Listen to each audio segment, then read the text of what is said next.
আচ্ছা ধরুন একজন মানুষ যে কানে শোনে না, চোখে দেখে না, কথাও বলতে পারে না, তার মনোজগৎ কেমন হতে পারে কখনো কি ভেবে দেখেছেন?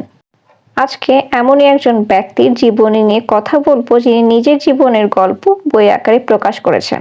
মাত্র ১৯ মাস বয়সে গুরুতর অসুখে পড়েন হেলেন। অসুখ থেকে রক্ষা পেলেও হারিয়ে ফেলেন শ্রবণ শক্তি, বাক শক্তি ও দৃষ্টিশক্তি। বাকিদের সাথে নিজের অনুভূতি ভাগাভাগি না করতে পারার ব্যর্থতায় হেলেনকে প্রচণ্ড জেদি ও রাগী করে তোলে। সকল চেষ্টায় যখন ব্যর্থ হয় তখন অ্যানি সুলেভানের সন্ধান পায় তার পরিবার। শেষ চেষ্টা স্বরূপ হেলেনের শিক্ষিকা হিসেবে নিয়োগ দেওয়া হয়। হেলেনের অন্ধকার জগতে অল্প একটু হলেও যেন আশার আলোর দেখা মেলে, আর সেই দিনগুলোর কথাই হেলেন তুলে ধরেছেন বইয়ে। মোটিভেশনাল বই পড়তে আমার একদমই ভালো লাগে না, কিন্তু পরিশ্রমী মানুষদের জীবনী পড়তে অনেক ভালো লাগে। এটাই আমার জন্য আসল মোটিভেশন, হোক সফল বা অসফল।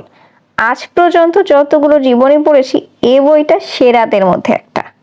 হেলেনের বয়স যখন মাত্র ৬ বছর তখন তাদের জীবনে আসে শিক্ষিকা অ্যানি সুলেভান।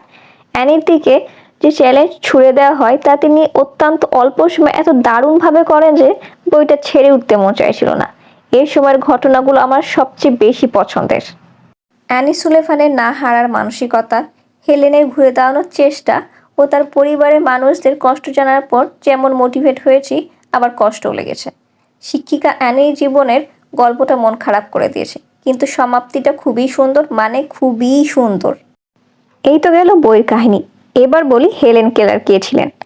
১৯ শতকের শেষের দিকে যুক্তরাষ্ট্রের এক প্রভাবশালী পরিবারে ওনার জন্ম হয়। যে সময়কায় তিনি জন্মে নিয়েছিলেন সে সময় প্রতিবন্ধীদের জীবন তুলনামূলক ছিল আরও কঠিন। তবুও তিনি সকল বাধা অতিক্রম করে প্রথম দৃষ্টি প্রতিবন্ধী হিসেবে স্নাতক ডিগ্রি লাভ করেন। ডিগ্রি অর্জনের আগেই তার বই প্রকাশিত হয়। তিনি প্রতিবন্ধী শিশুদের অধিকারের জন্য আজীবন লড়াই করেছেন। একই সাথে তিনি ছিলেন একজন লেখক, রাজনৈতিক কর্মী।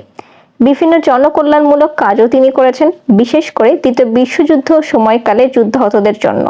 এই বইটা পড়ার পর আমি যখনই হতাশ হই হেলেনের কথা মনে পড়ে। আচ্ছা, আপনার পড়া সেরা অটোবায়োগ্রাফি কোনটি? কোনো সাজেশন থাকলে অবশ্যই জানাবেন।